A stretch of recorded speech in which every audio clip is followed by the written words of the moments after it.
Hey, I'm Randy Vance. I am in Wilmington, North Carolina on Grady-White's brand new 336. This is the Canyon series. Grady spent a lot of time this year refreshing a lot of models, and this is one. What they've done is redesigned this Helm station. Part of what they've done is remove the electronics box, but what it enabled was extending the forward seating on the console and extending aft the forward seating on the bow deck. Underneath the forward seats, we've got 204 quarts insulated fish boxes. They drain overboard without a pump, and that's a Grady trademark. Now, the Grady is built to fish from stem to stern. You've got 4 rod holders at the bow, 2 amidship. Then on the port side, you've got 2 in the gunnel, and on the starboard side, 3. Now, there's also plenty of rod holders just to keep rods handy when you're not fishing them. 6 in the back of the leaning post, 4 in the hardtop. You've got 3 rod storage racks underneath the starboard gunnel, and plenty of storage down in the console. Now, the cockpit is set up to go after pelagics. You've got a 45-gallon live well on the starboard side. That's got Grady's plenum in it.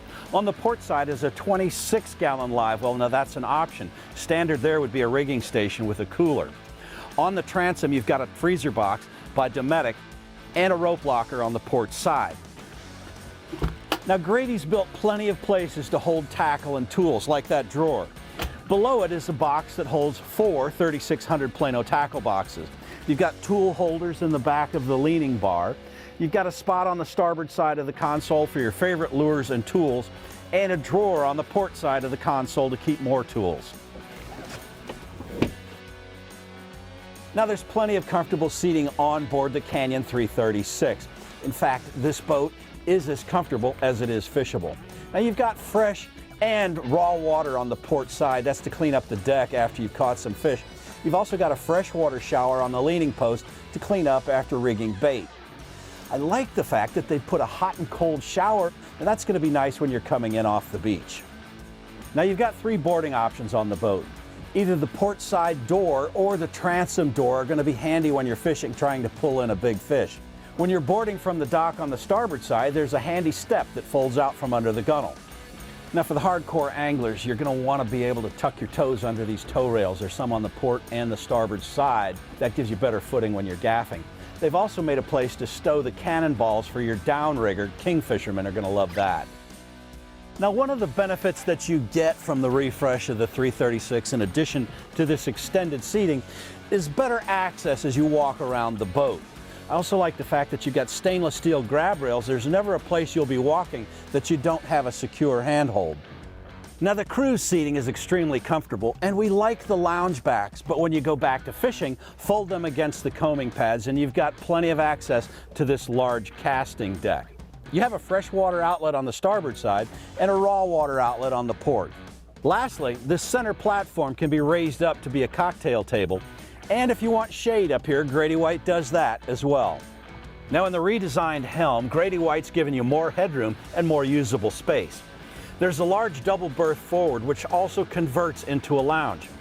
You've got a freshwater sink, and you've got a china flushing head. There's even more storage aft in the bulkhead. Now, the most comfortable seats in the boat happen to be the 3 bucket seats here at the Helm station. You've got bolsters that flip up, they slide fore and aft, and you've got a footrest below. I found them comfortable both standing up and sitting down. Now, the T-top has been redesigned to better accommodate the Sure Shade. That slides out electrically, shading the cockpit. You've also got a vent on the windshield above, which lets fresh air in behind the helm. For extra hot days, Grady even offers air conditioning vents at the helm, or you can also heat them.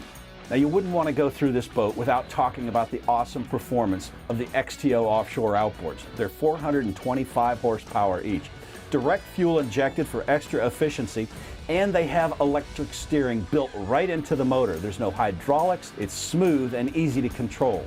Now, with the Yamaha XTO 425s comes Yamaha's Helm Master Control System. That's the joystick with set point. It'll hold your position wherever you want it. Electronic throttle and shift and a tilt wheel improve your control as well. In performance testing, this boat broke 50 miles an hour easily, accelerated to 30 miles an hour in less than 6 seconds. It is a rocket. Grady-White is constantly improving their models, and the Canyon 336 is a perfect example of it. I'm Randy Vance, and this is the Grady-White Canyon 336.